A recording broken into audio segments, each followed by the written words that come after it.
Guys আসসালামু আলাইকুম। আবারও আপনাদের মাঝে হাজির হয়েছি আমি তাওহীদ। আশা করি সবাই ভালো আছেন। আজকে আমরা একটা গুরুত্বপূর্ণ ক্লাসে হাজির হয়েছি, সেটা হচ্ছে ব্ল্যাকবোর্ডের উপরে লেখা আছে ভয়েস।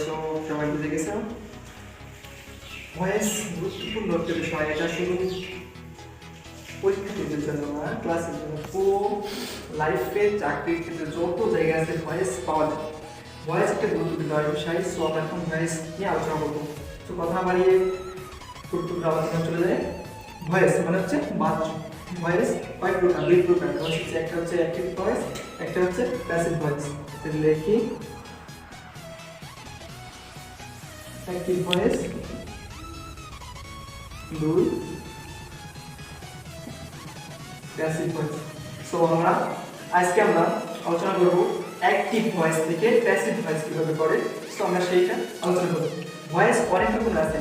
অ্যাসার্টিভ সেন্টেন্সের ভয়েস আছে, ইম্পারেটিভ সেন্টেন্সের ভয়েস আছে, ইম্পারেটিভ সেন্টেন্সের ভয়েস আছে, ডাবল কোশ্চেন দ্বারা ভয়েস আছে, বোথ থাকলে ভয়েস আছে, প্রথমে সাবজেক্ট নাই সেভাবে কিভাবে ভয়েস করে সেই বিষয়ে অনেক ভয়েস আছে। আমরা শুধু আজকে একদম সহজ বিষয় আলোচনা করব, সেটা হচ্ছে অ্যাসার্টিভ সেন্টেন্সে কিভাবে ভয়েস করে। সো আমরা এখন সেটা শিখবো, অ্যাসার্টিভ সেন্টেন্সের ভয়েস।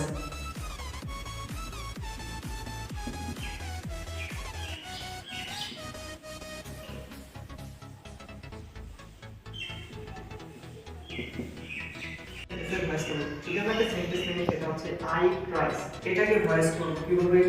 ভয়েসের স্ট্রাকচার যদি আমরা দেই সেটা কিভাবে, এটা গঠন রূপ যদি দেই, যদি আমরা দিই শেষ সাবজেক্ট হবে আগে,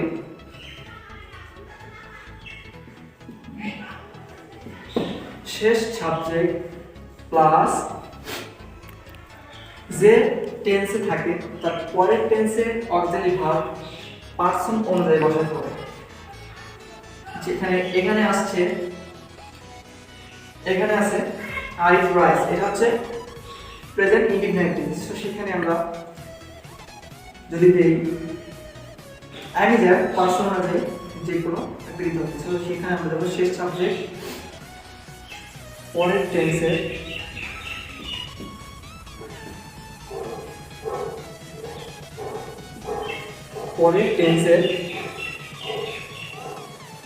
পারসন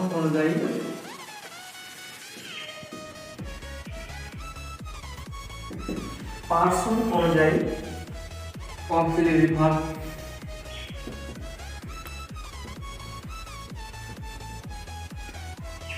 প্লাস ভার্বের তৃতীয় রূপ যেটাকে আমরা বলি পাস্ট পার্টিসিপল ফর্ম, তারপর একটা বাই দিতে হবে, তারপরে ফার্স্ট সাবজেক্ট। সো গঠন প্রণালী ভয়েসের অ্যাক্টিভ থেকে প্যাসিভ করার নিয়মে কি আসতেছে? শেষ সাবজেক্ট আমরা প্রথমে দেব, তারপরে পরের টেন্সের পারসন অনুযায়ী অক্সিলারি ভার্ব দেব, তারপরে ভার্বের তৃতীয় রূপ দেব, তারপরে বাই দেব, তারপরে প্রথম সাবজেক্ট দেব। সো সেই অনুযায়ী যদি আমরা করি, আগে জানতে হবে কি থাকলে কি হয়। আই, মাই, মি, উই, আর, আস। তারপর দি, হি,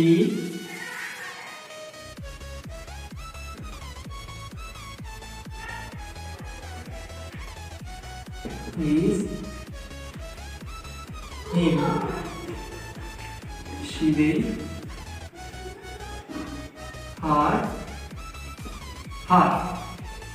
ভয়েসের গুরুত্বপূর্ণ বিষয় এরকম অনেকগুলো আছে, যদি আমি একটু পার্সোনাল আপাতত দিলাম।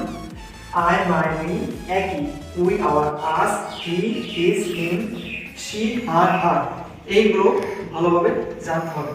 সো যদি আমরা উপরে এক্সাম্পলটা দেই তাহলে কি আসে ভয়েস? যদি আমরা সেরকম করতে যাই তাহলে কি আসে? I eat rice. ভয়েসের গঠন অনুযায়ী যদি আমরা কি আছে শেষ সাবজেক্ট, এখানে আমাদের আইডেন্টিফাই করতে হবে ফার্স্ট এটা কোন টেন্স, নাম্বার, পারসন, সাবজেক্ট কোনটা। এটা হচ্ছে সাবজেক্ট, এটা হচ্ছে ভার্ব, এটা অবজেক্ট। এখন আইডেন্টিফাই করার পরে এখানে দেখতে হবে কোন টেন্সে আছে। এখানে টেন্স ধরার নিয়ম আমরা টেন্সের উপর আলোচনা করার বিষয় বুঝাচ্ছি। এখানে হচ্ছে প্রেজেন্ট ইনডিফিনাইট টেন্স। তো সেই টেন্স অনুযায়ী যদি আমরা শেষ সাবজেক্ট আগে দিই রাইস, পরের টেন্সের নাম্বার পার্সন অনুযায়ী আমরা একটা অবজেক্ট লিখে দেব। রাইস হচ্ছে থার্ড পার্সন সিঙ্গুলার নাম্বার, তো এর সাথে আমরা কি দেবো অ্যান্সার ইজ দেব।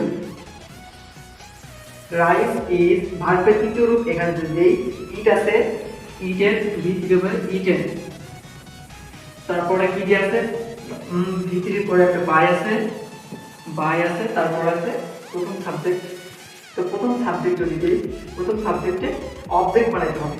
তো অবজেক্টিভ ফর্ম আই এর অবজেক্টিভ ফর্ম আমরা দিয়েছি আই বাই বি, এখানে হবে মি।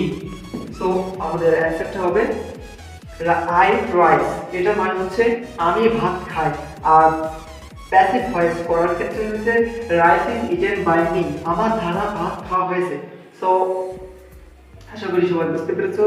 এখন আমরা যে বিষয়টা আলোচনা করব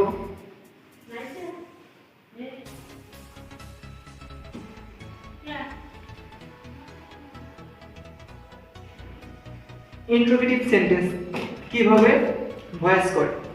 এখন আমরা যদি একটা ইন্ট্রোগেটিভ সেন্টেন্স নেই, সেটা কি আছে ডু আই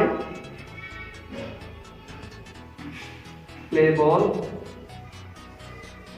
এটা হচ্ছে একটা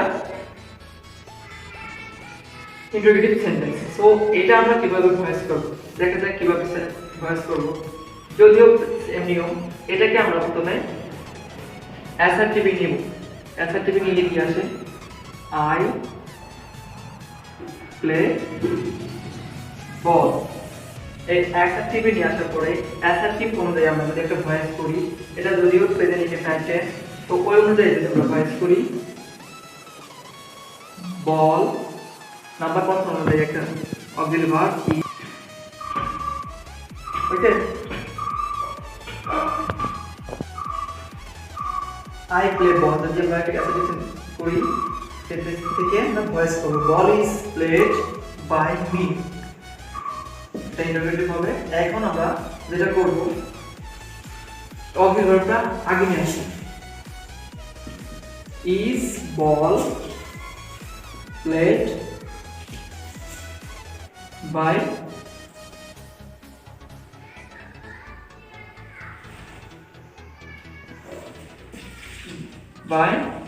মি।